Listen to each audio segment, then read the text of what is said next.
Welcome to channel. എല്ലാവരും 𝙑𝙤𝙧𝙖𝙬 എന്ന ചാനലിലേക്ക് സ്വാഗതം. എൻ്റെ പേര് അജയ്. അപ്പോൾ നമ്മളിന്ന് ഡിസ്കസ് ചെയ്യാൻ പോകുന്ന ആമസോൺ അഫിലിയേറ്റിനെ കുറിച്ചാണ്. അപ്പോൾ നിങ്ങൾ കേട്ടാൻ സാധ്യതയുണ്ട് ആമസോൺ അഫിലിയേറ്റ് എന്ന് പറഞ്ഞിട്ട്. വെച്ചാൽ നമുക്ക് ആമസോണെ ഏൺ ചെയ്യാൻ പറ്റുന്ന ഒരു മെത്തേഡ്, ആക്ച്വലി ഒരു മെത്തേഡാണത്. ആമസോൺ അസോസിയേറ്റ്, അതേപോലെ ആമസോൺ പേ അഫിലിയേറ്റ് പ്രോഗ്രാം, അങ്ങനെയൊക്കെ നിങ്ങൾ കേട്ടിരിക്കാൻ സാധ്യതയുണ്ട്. അപ്പോൾ അത് നമുക്ക് ഇന്ന് എങ്ങനെ നമുക്ക് ഡിസ്കസ് ചെയ്യുമ്പോൾ അത് എങ്ങനെ നമുക്ക് സ്റ്റാർട്ട് ചെയ്യാൻ പറ്റുക, അത് എങ്ങനെ നമുക്ക് ഏൺ ചെയ്യുക, എങ്ങനെ ഏണിങ് വരിക, അതൊക്കെയാണ് നമ്മൾ ഡിസ്കസ് ചെയ്യാൻ പോകുന്നത്. അപ്പോൾ അതിന് മുമ്പ് ചാനൽ സബ്സ്ക്രൈബ് ചെയ്യാത്ത സബ്സ്ക്രൈബ് ചെയ്യുക, അതുപോലെ ബെല്ലൈക്കൺ പ്രസ് ചെയ്ത് നോട്ടിഫിക്കേഷൻ ഓൺ ആക്കി വയ്ക്കുക. അപ്പോൾ നോട്ടിഫിക്കേഷൻ ഓണാക്കാൻ മറക്കണ്ട. അപ്പോൾ നമുക്ക് നമ്മൾ അപ്ലോഡ് ചെയ്യുന്ന വീഡിയോയുടെ നോട്ടിഫിക്കേഷൻ നിങ്ങൾക്ക് വരില്ല, അത് ഓണാക്കിയിരിക്കും. അപ്പോൾ ഓണാക്കാൻ മറക്കണ്ട. അപ്പോൾ നമ്മുടെ ഡയറക്റ്റ് വിളിക്കുക. അപ്പോൾ ആമസോൺ അസോസിയേറ്റ് എന്ന് പറഞ്ഞാൽ, അഥവാ ആമസോൺ അഫിലിയേറ്റ് പ്രോഗ്രാം എന്ന് പറഞ്ഞാൽ, ഇപ്പോൾ ആമസോൺ വഴി നടത്തുന്ന ഇപ്പോൾ കുറേ സൈറ്റുകൾ ഇങ്ങനെ നടത്തുന്നുണ്ട്. ഫ്ലിപ്കാർട്ട് നടത്തുന്നുണ്ട്, പക്ഷേ ഇപ്പോൾ ഫ്ലിപ്കാർട്ട് സ്റ്റോപ്പ് ചെയ്ത് വെച്ചിരിക്കുന്ന സംഭവം. അതുപോലെ അങ്ങനെ കുറേ ഉണ്ട്. റൂപേ അല്ല, നമ്മുടെ റൈസർ പേ നിങ്ങൾ കേട്ടിരിക്കും, ഒരു പേയ്മെൻറ്റ് മെത്തേഡാണ് അവർ നടത്തുന്നുണ്ട്. അപ്പോൾ അങ്ങനെ കുറേ ടൈപ്പ് നടത്തുന്നുണ്ട്. സംഭവം എന്ന് വെച്ചാൽ അവർക്ക് നമ്മൾ ട്രാഫിക് കൊടുക്കുമ്പോൾ, അതുപോലെ നമുക്ക് ഒരു എന്താ പറയുക, സെയിൽസ് കൊടുക്കുമ്പോൾ അതിൻ്റെ ഒരു കമ്മീഷൻ നമുക്ക് കിട്ടും. അങ്ങനെയാണ് നമുക്ക് ഈ സംഭവം അഫിലിയേറ്റ് പ്രോഗ്രാം എന്ന് പറയുന്നത്. ഒരു മാർക്കറ്റിംഗ് ആണ് അത് ആക്ച്വലി. എന്ന് വെച്ചാൽ അവർക്ക് സെയിൽസ് കൂടാനുള്ള ഒരു മാർക്കറ്റിംഗ് തന്നെയാണ്. അതൊരു മാർക്കറ്റിങ്ങിൻ്റെ ഒരു ടൈപ്പ് ഓഫ് മാർക്കറ്റിംഗ് ആണ് ആക്ച്വലി. പുതിയ ടൈപ്പ് ഓൺലൈൻ മാർക്കറ്റിംഗ് ഒക്കെ വേണമെങ്കിൽ പറയാൻ. ഇപ്പോൾ ആമസോണിൽ എങ്ങനെയാണെന്ന് വെച്ചാൽ നമുക്കിപ്പോൾ ആമസോൺ അസോസിയേറ്റ് എന്ന് പറഞ്ഞൊരു വേറൊരു സൈറ്റ് ഉണ്ട് ആക്ച്വലി, ആമസോൺ അസോസിയേറ്റ് സെൻട്രൽ. അഥവാ ഇപ്പോൾ നമുക്കിപ്പോൾ ആമസോൺ അടിച്ചു കഴിഞ്ഞാൽ നമ്മുടെ നോർമൽ ആമസോൺ സൈറ്റിൽ പോകുമല്ലോ, അതുപോലെ ആമസോൺ അസോസിയേറ്റിന് അടിച്ചു കഴിഞ്ഞാൽ നമുക്ക് വേറെ സൈറ്റ് കിട്ടും. അതിൽ നമ്മൾ അക്കൗണ്ട് ഉണ്ടാക്കണം. എന്ന് വെച്ചാൽ അക്കൗണ്ട് ഉണ്ടാക്കിയാൽ മാത്രം പോരാ, നമുക്ക് അതിന് മുമ്പ് ഒരു ബ്ലോഗോ, ഒരു അത്യാവശ്യം ട്രാഫിക് വരുന്ന ഒരു ബ്ലോഗോ, അല്ലെങ്കിൽ ഒരു സൈറ്റോ, അല്ലെങ്കിൽ ഇപ്പോൾ യൂട്യൂബ് ചാനലോ, അങ്ങനെ എന്തെങ്കിലുമൊക്കെ ഉണ്ടെങ്കിൽ അതുകൊണ്ട് കാര്യമുള്ളൂ. എന്ന് വെച്ചാൽ അതിൽ നിന്ന് ട്രാഫിക് നമ്മൾ കൊടുത്തുന്ന സാധനത്തിൽ നിന്ന് തന്നെ നമുക്ക് ട്രാഫിക് അവിടേക്ക് വരണം, നല്ല കാര്യമുള്ളൂ. ഇപ്പോൾ കുറേ പേരൊക്കെ ഉണ്ട്, ഇതാണ് തുടങ്ങിയിട്ട് നമ്മൾ ജസ്റ്റ് ചുമ്മാ വാട്സപ്പിൽ ഈ ലിങ്ക് അയച്ചു കൊടുക്കും, അസോസിയേറ്റ് ലിങ്ക്. അപ്പോൾ അവർക്ക് നമുക്ക് ലിങ്ക് എടുക്കാനുള്ള സംഭവമൊക്കെ ഉണ്ട്. ഞാൻ ലാസ്റ്റ് നമ്മുടെ കമ്പ്യൂട്ടറിൽ കാണിച്ചു തരാം. അപ്പോൾ അതിൻ്റെ ഒരു യൂസർ ഇൻ്റർഫേസൊക്കെ നമുക്ക് കാണിച്ചു തരാം. ഞാൻ എന്തായാലും കണ്ടുപിടിക്കാൻ സാധനമില്ല, അത്യാവശ്യം ഫേമസ് സാധനമാണ്. അപ്പോൾ അങ്ങനെ കൊടുത്തിട്ട് കാര്യമില്ല. പക്ഷേ എന്ന് വെച്ചാൽ നമുക്കിപ്പോൾ ഇതിൽ രജിസ്റ്റർ ചെയ്യുമ്പോൾ നമ്മൾ തന്നെ നമ്മുടെ ബ്ലോഗോ, നമ്മുടെ സൈറ്റോ, അല്ലെങ്കിൽ യൂട്യൂബ് ചാനലോ എന്തെങ്കിലുമൊക്കെ നമ്മുടെ ലിങ്ക് ചോദിക്കുക വരും. അപ്പോൾ ആ ലിങ്കിൽ കൂടെ ആണ് നമുക്ക് അവരുടെ സൈറ്റിലേക്ക് ട്രാഫിക് വരുന്നത്. അപ്പോൾ അതിലേക്ക് അത് രജിസ്റ്റർ ആയി കഴിഞ്ഞപ്പോൾ ഓരോ സൈറ്റിന് ഓരോ പെർസെൻറ്റേജാണ് കമ്മീഷൻ വരുന്നത്. ഇപ്പോൾ ഏറ്റവും കൂടുതൽ നമുക്ക് വരുന്നത് ശരിക്കും ഇലക്ട്രോണിക്സ് സംഭവങ്ങളൊക്കെയാണ്. അപ്പോൾ ഒരു മാക്സിമം ഒരു 10 ചിലപ്പോൾ കിട്ടുന്നതായിരിക്കും. അപ്പോൾ അതിന് എങ്ങനെ നമുക്ക് കാശ് ഉണ്ടാക്കാമെന്ന് പറഞ്ഞപ്പോൾ കുറേ ട്രാഫിക് വരുന്ന സൈറ്റാന്ന് വിചാരിക്കും. ഇപ്പോൾ സൈറ്റോ ബ്ലോഗോ ചാനലോ എന്തെങ്കിലുമൊക്കെ ആവട്ടെ.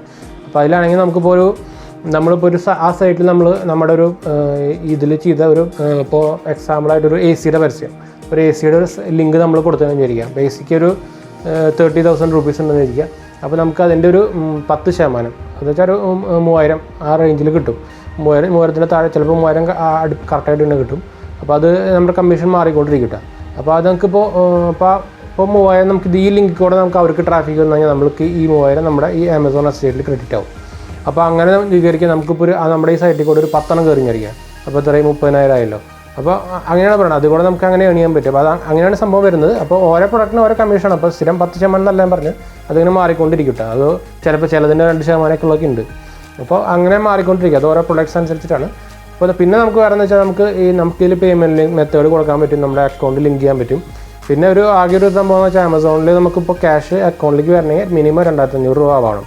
അതാണ്. പിന്നെ അതിൻ്റെ ഒരു നമുക്കിപ്പോൾ അക്കൗണ്ട് തുടങ്ങി. അപ്പോൾ നമുക്കതിൽ എലിജിബിലിറ്റി എന്ന് പറയുന്നത് നമ്മളിപ്പോൾ ഒരു 6 മാസത്തിൽ ഒരു 3 ഒറിജിനൽ ആയിട്ടുള്ള ഓതറൈസ്ഡ് ആയിട്ടുള്ളൊരു പേയ്മെൻറ്റ് നടന്നിരിക്കണം, അല്ലെങ്കിൽ നമ്മുടെ അക്കൗണ്ട് ക്ലോസ് ആയി പോകും.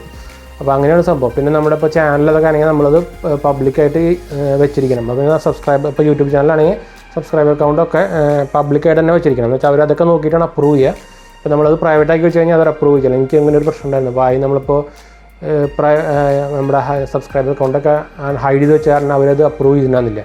അപ്പോൾ ഞാൻ അങ്ങനെ സംസാരിച്ചപ്പോഴാണ് ഇപ്പോൾ ഇങ്ങനെ പറയണത്, അവർ പബ്ലിക് സംഭവങ്ങൾ മാത്രമേ അവർ അപ്രൂവ് ചെയ്യുള്ളൂ. അപ്പോൾ ഇത് നിങ്ങൾ ഈ ആമസോൺ ലിങ്ക് നിങ്ങളുടെ യൂട്യൂബ് ചാനൽ വഴി കൊടുത്തിട്ടുണ്ടെങ്കിൽ നിങ്ങൾ നോക്കുക, നമ്മുടെ സബ്സ്ക്രൈബേഴ്സ് ഹൈഡ് ആണെങ്കിൽ നമുക്ക് കിട്ടില്ല കേട്ടോ. അതൊരു മെയിൻ പോയിൻ്റാണ്. ഞാനിപ്പോൾ ഒരു 2-3 വട്ടം അങ്ങനെ ശ്രമിച്ചിട്ട് പറ്റാത്തതിന് ലാസ്റ്റാണ് ഞാൻ അവരോട് ചാറ്റ് ചെയ്ത് കോളൊക്കെ ചെയ്തിട്ടാണ് ഇങ്ങനെ പറഞ്ഞത് ഈ സംഭവം. അപ്പോൾ അത് നോക്കുക. അപ്പോൾ ഇങ്ങനെയാണ് ഇതിൽ നിന്ന് നമുക്ക് വരുമാനം ഉണ്ടാക്കാൻ പറ്റുന്നത്. ആക്ച്വലി നല്ല സംഭവം തന്നെയാണ്. ഇപ്പോൾ നല്ല ട്രാഫിക് വരുന്ന സൈറ്റോ ചാനലൊക്കെ ആണെങ്കിൽ നല്ല വരുമാനം കിട്ടും. അപ്പോൾ നിങ്ങൾ അറിയുന്നവർക്ക് ഇപ്പോൾ നമ്മളെ മെയിൻ യൂട്യൂബേഴ്സൊക്കെ നല്ല വരുമാനം നമ്മുടെ യൂട്യൂബ് കൂടെ ഉണ്ടാക്കുന്നുണ്ട്. ഇതിൽ കൂടെ നമുക്ക് ലിങ്ക്, നമുക്കിപ്പോൾ ഒരു പ്രോഡക്റ്റിനെ കുറിച്ച് പറയുമ്പോൾ നമുക്ക് ആൾക്കാർ വന്നിട്ട് അത് നോക്കി, അപ്പോൾ നമുക്ക് ഇൻട്രസ്റ്റ് ആണെങ്കിൽ നമുക്ക് ഡയറക്റ്റ് നമ്മുടെ ഇതിൽ പോയി ബൈ ലിങ്ക് അമർത്തിയാൽ മതിയില്ല. അപ്പോൾ അവർക്ക് റേറ്റ് കൂടുതൽ അങ്ങനെ സംഭവങ്ങളൊന്നുമില്ല. അപ്പോൾ അവർക്ക് ഈസിയായിട്ട് കിട്ടും ചെയ്യും. അത് നമുക്ക് ഇത് പ്രൊമോട്ട് ചെയ്യുന്നതിന് ഈ യൂട്യൂബറിനും അതോ അല്ലെങ്കിൽ ഈ സൈറ്റ് ഓണർക്കും ഒരു കമ്മീഷൻ കിട്ടും. അതിപ്പോൾ വലിയ അപ്പോൾ നമുക്ക് ഈ കസ്റ്റമറിന് ഇപ്പോൾ കൂടുതൽ പേയ്മെൻറ്റ് ഇപ്പോൾ ഓടുന്നുണ്ടെങ്കിൽ അതൊരു പ്രശ്നമാണ്. പക്ഷേ അങ്ങനെ ഒരു പ്രശ്നം വരുന്നില്ല ഇതിൽ. അപ്പോൾ ഈ കസ്റ്റമറിന് നോക്കുമ്പോൾ അത് എളുപ്പമാണ്. വെച്ചാൽ ആക്ച്വലി നമ്മുടെ സൈറ്റിൻ്റെ താഴെ പോയി ജസ്റ്റ് ക്ലിക്ക് ചെയ്താൽ മതി. നമുക്ക് സെർച്ച് ചെയ്യേണ്ട, ഈ പ്രോഡക്റ്റിനെ കുറിച്ച് സെർച്ച് ചെയ്യേണ്ട, ഒന്നും ചെയ്യേണ്ട. ജസ്റ്റ് ക്ലിക്ക് ചെയ്ത് കഴിഞ്ഞാൽ നമ്മുടെ ഡയറക്റ്റ് ആമസോൺ ആപ്പിലേക്കോ സൈറ്റിലേക്കോ പോകും. അപ്പോൾ അതൊരു എളുപ്പ വഴിയാണ് ആക്ച്വലി. അതുകൊണ്ടൊക്കെ തന്നെയാണ് ഇത് ക്ലിക്കായി വരുന്നത്. അപ്പോൾ ഇതൊരു നല്ല സംഭവമാണ്. അപ്പോൾ യൂട്യൂബ് ചാനലിനെ കുറിച്ചല്ല, ബ്ലോഗായാലും നല്ല ഹൈ ട്രാഫിക് വരുന്ന സൈറ്റായാലും എല്ലാവർക്കും ഉണ്ട് ഈ സംഭവം. അപ്പോൾ ഫ്ലിപ്കാർട്ടിനായാലും ഇതേ സംഭവമൊക്കെ തന്നെയുണ്ട്. പക്ഷേ ഫ്ലിപ്കാർട്ടിന് ഇപ്പോൾ അവർ സ്റ്റോപ്പ് ചെയ്ത് വെച്ചിരിക്കുക, എന്താ കാരണം എന്നറിയില്ല. ഇപ്പോൾ അവർ അക്സെപ്റ്റ് ചെയ്യുന്നില്ല. അപ്പോൾ പണ്ടുള്ളവരൊക്കെ മാത്രമേ അക്സെപ്റ്റ് ചെയ്യുന്നുള്ളൂ. അപ്പോൾ ഇതാണ് ആക്ച്വലി ആമസോണിൻ്റെ അഫിലിയേറ്റ് പ്രോഗ്രാം എന്ന് പറയുന്നത്. പിന്നെ ഒരു അക്കൗണ്ട് തന്നെ ചെറിയൊരു സ്റ്റെപ്പ് മാത്രമേ ഉള്ളൂ. അതിപ്പോൾ ഞാൻ ഓൾറെഡി കമ്പ്യൂട്ടർ സ്ക്രീനിൽ കാണിക്കാം. അപ്പോൾ ലാസ്റ്റ് നമുക്ക് കമ്പ്യൂട്ടർ സ്ക്രീനിൽ കാണിക്കാം, അത് നമുക്ക് കാണാവുന്നതാണ്. പിന്നെ ജസ്റ്റ് നമ്മുടെ ഈ ലിങ്ക് നമ്മുടെ ഇപ്പോൾ സൈറ്റിൽ കൊടുക്കുക. അപ്പോൾ സൈറ്റിൽ ട്രാഫിക് വരുന്ന ആൾക്കാർ ക്ലിക്ക് ചെയ്ത് കഴിഞ്ഞാൽ നമുക്ക് അതിൻ്റെ ക്ലിക്ക് ചെയ്താൽ മാത്രം പോരാ, ക്ലിക്കിന് വരെ നമുക്ക് ഈ സൈറ്റിൽ കാണിക്കും. പക്ഷേ ക്ലിക്ക് ചെയ്താൽ പോരാ, ഐറ്റം ഷിപ്പായി അതിൻ്റെ റിട്ടേൺ പീരീഡ് കഴിയണം, എന്നാലും നമുക്ക് ആ എമൗണ്ട് കമ്മീഷനായിട്ട് വരുള്ളൂ കേട്ടോ. അപ്പോൾ നമുക്ക് ജസ്റ്റ് വാങ്ങിച്ചിട്ട് റിട്ടേൺ ചെയ്തിട്ട് കാര്യമില്ല. അതുപോലെ നമ്മുടെ ഷെയർ ലിങ്ക് ചെയ്തിട്ട് ഈ പറഞ്ഞ സംഭവത്തിലേക്ക് കൂടെ തന്നെ ട്രാഫിക് വരണം, അല്ലെങ്കിൽ അവർ അതൊക്കെ നോട്ട് ചെയ്യും. അല്ലെങ്കിൽ സംഭവം കാര്യമില്ല. നമ്മൾ വിചാരിക്കുന്നത് ജസ്റ്റ് ഉണ്ടാക്കിയിട്ട് നമ്മുടെ ലിങ്ക് വാട്സപ്പിൽ കൂടെ എന്ത് വാങ്ങിക്കാനും ആൾക്കാർക്ക് അയച്ചു കൊടുത്താൽ മതി. ആ സംഭവം നടക്കില്ല. ഞാൻ ഓൾറെഡി ട്രൈ ചെയ്തിട്ടുള്ളതാണ്, അതുകൊണ്ടാണ് പറയുന്നത് അത് നടക്കില്ല. അതവർക്കൊക്കെ മനസ്സിലാവും. അപ്പോൾ അത് വിചാരിച്ചിട്ട് തുടങ്ങാൻ നിൽക്കണ്ട. നല്ലൊരു ട്രാഫിക് വരുന്ന സൈറ്റോ ബ്ലോഗൊക്കെ ഉണ്ടെങ്കിൽ മാത്രം തുടങ്ങിയാൽ മതി. പക്ഷേ അതുള്ളവർക്ക് നല്ലൊരു സംഭവം തന്നെയാണ് ആമസോണിൻ്റെ അഫിലിയേറ്റ് മാർക്കറ്റിങ്ങിനെ കുറിച്ച്. അപ്പോൾ ഓൾമോസ്റ്റ് മനസ്സിലായി വിചാരിക്കുന്നു. അപ്പോൾ നമുക്ക് ഇതിൻ്റെ സ്റ്റെപ്സൊക്കെ ലാസ്റ്റായിട്ട് ഞാൻ നമ്മുടെ കമ്പ്യൂട്ടർ സ്ക്രീനിൽ കാണിച്ചു തരാം, അല്ലെങ്കിൽ മനസ്സിലാവില്ല, ജസ്റ്റ് പറഞ്ഞാൽ മനസ്സിലാവില്ല. അപ്പോൾ നമുക്ക് ഡയറക്റ്റ് കമ്പ്യൂട്ടർ സ്ക്രീനിലേക്ക് പോകാം. ഗൂഗിളിലേക്ക് പോകാം, ഗൂഗിൾ ക്രോമിലേക്ക് പോകാം. അപ്പോൾ നമുക്ക് എന്നിട്ട് ആമസോൺ അസോസിയേറ്റിന് ജസ്റ്റ് സെർച്ച് ചെയ്താൽ മതി, അല്ലെങ്കിൽ ആമസോൺ അസോസിയേറ്റ് അഫിലിയേറ്റ് പ്രോഗ്രാം എന്നോ അങ്ങനെ എന്തെങ്കിലും സെർച്ച് ചെയ്താൽ മതി, ഇത് കിട്ടും നിങ്ങൾക്ക്. അപ്പോൾ ഒരു ഫസ്റ്റ് തന്നെ ഇത് ഇങ്ങനെ വരും, amazon.in അസോസിയേറ്റ് സെൻറ്റർ എന്നൊരു സൈറ്റ് വരും. അതിൻ്റെ ഉള്ളിലേക്ക് കഴിഞ്ഞാൽ നിങ്ങൾക്ക് ഇങ്ങനെ കാണാം. അപ്പോൾ റെക്കമെൻഡ് പ്രൊഡക്ട്സ് ആണ് അഡ്വർടൈസിങ് ഫീസ് എന്ന സംഭവം തന്നെ പറഞ്ഞിട്ടുണ്ട്. പിന്നെ ഒരു സൈനപ്പ് ഓപ്ഷൻ പറഞ്ഞിട്ടുണ്ട്. അത് കഴിഞ്ഞാൽ പിന്നെ അതിൻ്റെ കുറച്ച് സ്റ്റെപ്സുകളായിട്ട് ഈസിയായിട്ട് പറഞ്ഞിട്ടുണ്ട്. സൈനപ്പ് ചെയ്യുക, റെക്കമെൻഡ് ചെയ്യുക, ഏൺ ചെയ്യുക. അതാണ് ഇപ്പോൾ അതിൻ്റെ സംഭവം എന്ന് വെച്ചാൽ ആക്ച്വലി അങ്ങനെയാണ് വർക്ക് ചെയ്യുന്ന സംഭവം. ഇവിടെ കൊടുത്തിട്ടുണ്ട് 10% വരെ അഫിലിയേറ്റ് ഫീ കിട്ടുന്നതാണ്. പക്ഷേ 10% എല്ലാത്തിനൊന്നും കിട്ടില്ല കേട്ടോ, മാക്സിമം ആണ് 10%. അത് ചില പ്രൊഡക്ട്സിന് മാത്രമേ ഉള്ളൂ. മെയിനായിട്ട് ടെക്നോളജി പ്രൊഡക്ട്സുകൾക്കാണ് അധികം ഉള്ളത്. എന്നുവെച്ചാൽ എന്താ പറയുക, അഫിലിയേറ്റ് ഫീയോ കമ്മീഷനോ അങ്ങനെ എന്ന് വേണമെങ്കിൽ പറയാം. കമ്മീഷൻ കൂടുതലുള്ളത് അതിനൊക്കെയാണ്. പിന്നെ ഫാഷനൊക്കെ കുറവാണ് ആക്ച്വലി നോക്കുമ്പോൾ. അത് പക്ഷേ അങ്ങനെ മാറിക്കൊണ്ടേയിരിക്കട്ടെ, ചിലത് ഇപ്പോൾ കൂടും, ചില ടൈമിൽ കുറയും, അങ്ങനെയൊക്കെയാണ്. അപ്പം നമുക്കിപ്പോൾ പുതിയ അക്കൗണ്ട് തുടങ്ങണം. അപ്പോൾ സൈനപ്പ് കൊടുക്കുക. അപ്പോൾ സൈനപ്പ് കൊടുത്തിട്ട് നമ്മളോട് ഏതെങ്കിലും ഒരു ഐഡിയ വെച്ചിട്ട് നമുക്ക് കാണിച്ചു തരാം. അപ്പോൾ ഒരു സൈനപ്പ് കൊടുത്തു കഴിഞ്ഞാൽ നമ്മൾ ഏതെങ്കിലും വെച്ച് എന്ന് വെച്ചാൽ ഐഡിയ വെച്ചിട്ട് സൈൻ ഇൻ ചെയ്യാൻ പറയും. ഇതിപ്പോൾ ഞാൻ ഓൾറെഡി ഇവിടെ ഒരു ഐഡിയ വെച്ചിട്ട് സൈൻ ചെയ്തിട്ടുണ്ട്, ഞാനിവിടെ തുറന്നിട്ടുണ്ടായിരുന്നു. കാരണം അപ്പോൾ നമ്മുടെ അഡ്രസ്സ് ഇവിടെ നമ്മൾ കൊടുത്തിട്ടുള്ളത് ഇവിടെ കാണിക്കും. അതുപോലെ നിങ്ങൾക്ക് ഇവിടെ കാണാൻ പറ്റും, please note you must provide a valid bank account to വേനുണ്ടെങ്കിൽ ഇന്ത്യ ടു റിസീവ് പേയ്മെൻറ്റ് കൊടുത്തിട്ടുണ്ട്. പിന്നെ ഇവിടെ സെറ്റപ്പ് ചെയ്യുന്നത് ഇവിടെ എന്താ പറയുക, ഈ കൊടുത്തേക്കുന്ന അഡ്രസ്സ് തന്നെയാണോ പേ ലിസ്റ്റ് കൊടുക്കുക, അതാണെങ്കിൽ അത് കൊടുക്കുക, അല്ലെങ്കിൽ ഇത് കൊടുക്കുക. പിന്നെ യു എസ് പേഴ്സൺ ആണ് ചോദിക്കേണ്ടത്, നമ്മൾ നോ കൊടുക്കുക, നെക്സ്റ്റ് കൊടുക്കുക. അപ്പോൾ ഇവിടെ നമുക്ക് അടുത്ത് കാണുന്നുണ്ടാവും നമ്മുടെ വെബ്സൈറ്റോ അതുപോലെ മൊബൈൽ ആപ്പ് URL കൊടുക്കാൻ വേണ്ടി വരുന്നുണ്ട്. അപ്പോൾ നിങ്ങൾക്ക് വെബ്സൈറ്റോ ബ്ലോഗോ എന്തെങ്കിലുമൊക്കെ ഉണ്ടെങ്കിൽ, അതുപോലെ ഇപ്പോൾ യൂട്യൂബ് ചാനലാണെങ്കിൽ അതിൻ്റെ URL ഇവിടെ കൊടുത്തിട്ട് ആഡ് ചെയ്യുക. അപ്പോൾ എത്ര ഉണ്ടെങ്കിൽ അതിനൊക്കെ ആഡ് ചെയ്ത് വയ്ക്കുക. അപ്പോൾ മൊബൈൽ ആപ്പ് URL ആണെങ്കിൽ ഇവിടെ ആഡ് ചെയ്യുക, വെബ്സൈറ്റ് ബ്ലോഗ് ചാനലൊക്കെ ആണെങ്കിൽ ഇവിടെ ആഡ് ചെയ്യുക. അത് കഴിഞ്ഞിട്ട് നമുക്ക് നെക്സ്റ്റ് കൊടുത്തു കഴിഞ്ഞാൽ ഇപ്പോൾ പ്രൊഫൈൽ ക്രിയേറ്റ് ചെയ്യാൻ പറയും. അപ്പോൾ അതിൽ നമ്മുടെ ചാനലിൻ്റെ നമ്മുടെ എന്തുട്ടാണ് പ്രൊമോട്ട് ചെയ്യുന്നത്, അതായത് ഏത് തീമാണ് അതൊക്കെ സെലക്ട് ചെയ്യാൻ പറയും. അത് കഴിഞ്ഞാൽ നമുക്കൊരു അസോസിയേറ്റ് ID ഇവിടെ കിട്ടും, അത് വെച്ചിട്ട് നമുക്ക് സ്റ്റാർട്ട് ചെയ്യാൻ പറ്റും. അപ്പോൾ അത്രേ ഉള്ളൂ, വേറെ വിഷയങ്ങളൊന്നുമില്ല. ഇപ്പോൾ ഒരു ID കൊടുക്കാനില്ലാത്തത് കൊണ്ടാണ് ഞാൻ ഇപ്പോൾ ഇവിടെ സ്റ്റോപ്പ് ചെയ്തത്. ഞാൻ വേറെ എക്സാമ്പിളായിട്ട് ഇപ്പോൾ വേറൊരു ഓൾറെഡി സ്റ്റാർട്ട് ചെയ്തൊരു ആമസോൺ അസോസിയേറ്റ് പ്രൊഫൈൽ ഞാൻ അപ്പോൾ ഒന്ന് കാണിച്ചു തരാം. ഇത് നമുക്ക് ക്ലോസ് ചെയ്യാം തൽക്കാലം. ഇതാണ് ഓൾറെഡി സ്റ്റാർട്ട് ചെയ്തേക്കുന്ന ഒരു അസോസിയേറ്റ് ID ആണ്, റീസെൻ്റ്ലി സ്റ്റാർട്ട് ചെയ്തിട്ടുള്ളൂ കേട്ടോ. അപ്പോൾ നിങ്ങൾക്ക് ഇവിടെ കാണാം, അതിൻ്റെ ഈ അഡ്രസ്സ് കാണിക്കും, ഇവിടെ നമ്മുടെ ID കാണിക്കും, അതുപോലെ അസോസിയേറ്റിനോട് കാണിക്കുന്നുണ്ട്. പിന്നെ ടാക്സ് ഇൻഫർമേഷൻ കൊടുക്കാൻ വേണ്ടി ഒരു നോട്ടീസ് വന്നിട്ടുണ്ട്. പിന്നെ നമുക്കിത് ഇവിടെ കണ്ടു, ടോട്ടൽ ഐറ്റം ഷിപ്ഡ് ടു. അപ്പോൾ ടോട്ടൽ വേണമെങ്കിൽ 58. അത് പതുക്കെ കയറിലോട്ട്, അല്ലാത്തിനൊന്നും കയറില്ല ചിലപ്പോൾ. ഇത് പിന്നെ ക്ലിക്സിനും ചെറുതായിട്ടൊക്കെ കയറും. ടോട്ടൽ ഓർഡർ ഐറ്റം 3 കാണിക്കുന്നുണ്ട്, ക്ലിക്സ് 439 കാണിക്കുന്നുണ്ട്, കൺവേർഷൻ റേറ്റ് 0.68% ആണ് കാണിക്കുന്നത്. അപ്പോൾ ടോട്ടൽ ഒരു 6 മാസത്തിൽ മിനിമം 3 ഓർഡേഴ്സെങ്കിലും ആവണം. അപ്പോൾ ഇവിടെ 3 ഓർഡേഴ്സ് ആയിട്ടുണ്ട്. അപ്പോൾ ഇനി ഈ അക്കൗണ്ട് കുഴപ്പമില്ല, എന്ന് വെച്ചാൽ ഈ അക്കൗണ്ട് ഇനി ക്ലോസ് ആവില്ല.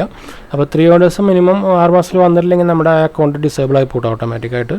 അപ്പോൾ ഇതിൻ്റെ സംഭവം ഇതാണ്. പിന്നെ നമുക്ക് ഈ പ്രൊഡക്റ്റ് ലിങ്കിൻ്റെ കിട്ടണമെങ്കിൽ, ബാനർ വെക്കണമെങ്കിൽ അതിൻ്റെ എന്താ പറയുക മെനു ഇവിടെ ഉണ്ട്. പിന്നെ വെഡ്ജറ്റ് അത് കിട്ടണമെങ്കിൽ ഇവിടെ കിട്ടും. പ്രൊമോഷൻ കൊടുക്കണമെങ്കിൽ ടൂൾസ് കൊടുക്കണമെങ്കിൽ എന്താ വെച്ചാൽ നമുക്കിപ്പോൾ ലിങ്ക് ചെക്ക് ചെയ്യണതൊക്കെ, അതുപോലെ റിപ്പോർട്ട്. ഇപ്പോൾ ഏണിംഗ് റിപ്പോർട്ടാണ് ഞാനിപ്പോൾ കാണിച്ചിരിക്കുന്നത്. ഇതിപ്പോൾ നമുക്ക് ഹോമിലേക്ക് പോവാം. ഹോം ഇങ്ങനെ തന്നെ ഉണ്ടാവുക കേട്ടോ. ഹോം ഞാൻ ജസ്റ്റ് കാണിച്ചു തരാം. ഓൾമോസ്റ്റ് ഇതേപോലെ തന്നെ അല്ല, ഹോം ഇതല്ല, അല്ല സോറി, ഇതാണ് ഹോം. നമ്മളിനി ഏണിംഗ് റിപ്പോർട്ടിലേക്കാണ് നമ്മൾ പോകാൻ പോകുന്നത്, മാറിപ്പോയി. ഇത് നമ്മുടെ ഇപ്പോൾ കാണിച്ചിരിക്കുന്നത് ഹോമാണ്. നമുക്ക് റിപ്പോർട്ട് ഒന്ന് കാണിച്ചു തരാം. നമുക്ക് എന്താ പർച്ചേസ് ചെയ്യുന്നതൊക്കെ കാണാൻ പറ്റും, ആരാ പർച്ചേസ് ചെയ്തത് അതൊക്കെ ഇതിൽ കാണാൻ പറ്റുന്നുണ്ട്. ക്ലിക്സ് 439, അതുപോലെ ordered item 3, shipped item 2, returnable item 0. Return ചെയ്താൽ നമുക്ക് കിട്ടില്ല കേട്ടോ. അപ്പോൾ ഷിപ്പ്ഡ് ഐറ്റം റവന്യൂ ഇതുവരെ നമ്മൾ ഇപ്പോൾ ആമസോണിൽ റവന്യൂ ഉണ്ടാക്കി കൊടുത്തേക്കുന്നത് 1699 രൂപയാണ്. അതിലാണ് നമുക്കിപ്പോൾ 58 രൂപ കിട്ടിക്കുന്നത്. അപ്പോൾ ഓർഡേഡ് ഐറ്റംസിൻ്റെ ലിസ്റ്റാണ് ഈ കാണുന്നത്. ഇപ്പോൾ ഒരു LED ബൾബ്, ഒരു ലാപ്ടോപ്പ്, ബാഗ്, ഒരു കാർ ഡീമിഡിഫയർ, അതൊക്കെയാണ് ഇതിപ്പോൾ അതിൽ ആരൊക്കെയോ നമ്മൾ ഓർഡർ ചെയ്തിട്ടുണ്ട്, അത് കാണാൻ പറ്റുക. അപ്പോൾ ആരൊക്കെയോ നമ്മൾ ലിങ്കിൽ നിന്ന് വാങ്ങിച്ചേക്കുന്നതാണ് ഈ കാണുന്നത്. അപ്പോൾ അതിൻ്റെ ഒരു കമ്മീഷൻ റേറ്റാണ് നമുക്കിപ്പോൾ 58 രൂപ വന്നേക്കുന്നത്. ചിലപ്പോൾ ഇത് ഫുൾ വന്നിട്ടുണ്ടാവില്ല, ഇത് പതുക്കെ കയറുള്ളൂ കേട്ടോ. ഭയങ്കര സ്ലോ ആണ് ആക്ച്വലി. എന്ന് വെച്ചാൽ അത് നമ്മുടെ റിട്ടേൺ പീരീഡൊക്കെ കഴിഞ്ഞാൽ അത് കയറുള്ളൂ. പിന്നെ ക്ലിക്കും ചെറുതായിട്ട് കയറും, ക്ലിക്കിൽ ചെറുതായിട്ട് ചില ടൈമിൽ കയറാറുണ്ട്, ചിലതും കയറില്ല, അങ്ങനെയൊക്കെ ഉണ്ട്. ഇത് മാറിക്കൊണ്ടേയിരിക്കും ഇങ്ങനെ. പക്ഷേ ഒരു നമുക്കിപ്പോൾ നമ്മളിപ്പോൾ എക്സ്ട്രാ പേയ്മെൻറ്റ്, ഇപ്പോൾ ആൾക്കാർ നമ്മുടെ ഇപ്പോൾ ലിങ്ക് വന്ന് ക്ലിക്ക് ചെയ്ത് അതിന് എക്സ്ട്രാ പേയ്മെൻറ്റ് ഒന്നും കൊടുക്കണ്ടല്ലോ. അപ്പോൾ ഒരു എന്താ പറയുക, ഒരു ഈസി, അവർ കസ്റ്റമേഴ്സിനാണെങ്കിൽ ഒരു ഈസിയാണ്. പക്ഷേ നമുക്കാണെങ്കിൽ ഒരു കമ്മീഷൻ കിട്ടുന്ന ഒരു എക്സ്ട്രാ ചെറിയൊരു എമൗണ്ട് കമ്മീഷൻ കിട്ടുന്നത്. ഇപ്പോൾ ഇതുപോലെ ഈ ഐറ്റംസിന് പകരം ഞാൻ നേരത്തെ പറഞ്ഞ പോലെ ഇപ്പോൾ ഈ എന്താ പറയുക, ഈ LED ബൾബിന് രൂപയാണെങ്കിൽ 700 രൂപ ഉണ്ടാവും. അതിനാണ് നമുക്കിപ്പോൾ ഈ ചെറിയ എമൗണ്ട് വന്നിരിക്കുന്നത്. ഇപ്പോൾ ഇതിന് പകരം പക്ഷേ നമ്മൾക്കിപ്പോൾ വലിയ എമൗണ്ട് ആണെങ്കിൽ, ഇപ്പോൾ 1,00,000 ഒരു ക്യാമറ ഒക്കെ ആണെങ്കിൽ അതിൻ്റെ ഒരു 10% കിട്ടും, ചിലപ്പോൾ 10%, 8% കിട്ടിക്കഴിഞ്ഞാൽ അപ്പോൾ അത് നല്ലൊരു എമൗണ്ടാണ്. അപ്പോൾ അങ്ങനത്തെ ഒരു ഇത് എല്ലാം കൂടി കൂടുമ്പോഴാണ് നമുക്കൊരു നല്ല എമൗണ്ട് വരുന്നത്. അതേപോലെ നമ്മുടെ എത്ര എമൗണ്ടിൻ്റെ പ്രൊഡക്റ്റാണ് നമ്മുടെ ലിങ്കിൽ കൂടെ ഇപ്പോൾ ട്രാഫിക് വരണേന്ന് വെച്ചിട്ടാണ് നമുക്ക് എമൗണ്ട് വരുന്നത്. ചെറിയ എമൗണ്ടാണ്, ഇങ്ങനെ ചെറിയ എമൗണ്ടാണ് വരുള്ളൂ കേട്ടോ. അപ്പോൾ അങ്ങനെയുണ്ട്. അപ്പോൾ നമ്മുടെ വലിയ പ്രൊഡക്ട്സുകളൊക്കെ TV, അതേപോലെ ഇപ്പോൾ എന്താ പറയുക AC, അങ്ങനത്തെ ഒക്കെ സാധനം വരുമ്പോഴാണ് നമുക്ക് കൂടുതൽ കമ്മീഷനും കൂടുതൽ ഏണിങ്സും വരുന്നത്. അപ്പോൾ ഇതാണ് സംഭവം. ഇപ്പോൾ ഇങ്ങനെയൊരു പേജ് വരിക. അപ്പോൾ നമുക്ക് ഇതിൻ്റെ ഒരു ഐഡിയ എല്ലാത്തിനും കിട്ടിയെന്ന് വിചാരിക്കുന്നു. അപ്പോൾ ക്രിയേറ്റ് ചെയ്യാനും നമുക്കിപ്പോൾ അതിൻ്റെ ഫസ്റ്റ് ചെയ്യുന്ന ഒരു ഹോം പേജൊക്കെ സംഭവം ഒരു ഐഡിയ കിട്ടിയെന്ന് വിചാരിക്കുന്നു. അപ്പോൾ ചാനൽ പുതിയതായിട്ട് വന്നവർ സബ്സ്ക്രൈബ് ചെയ്യാൻ മറക്കണ്ട. അതുപോലെ വീഡിയോ ഇഷ്ടപ്പെട്ടവർ ലൈക്ക് ചെയ്യുക, ഷെയർ ചെയ്യുക. അപ്പോൾ നിങ്ങളുടെ ഫ്രണ്ട്സിലേക്കും ഫാമിലിക്കൊക്കെ ഒന്ന് ഷെയർ ചെയ്ത് സപ്പോർട്ട് ചെയ്യാൻ പറയാം കേട്ടോ. അപ്പോൾ നമുക്കിനി അടുത്ത വീഡിയോയിൽ കാണാം. Bye friends.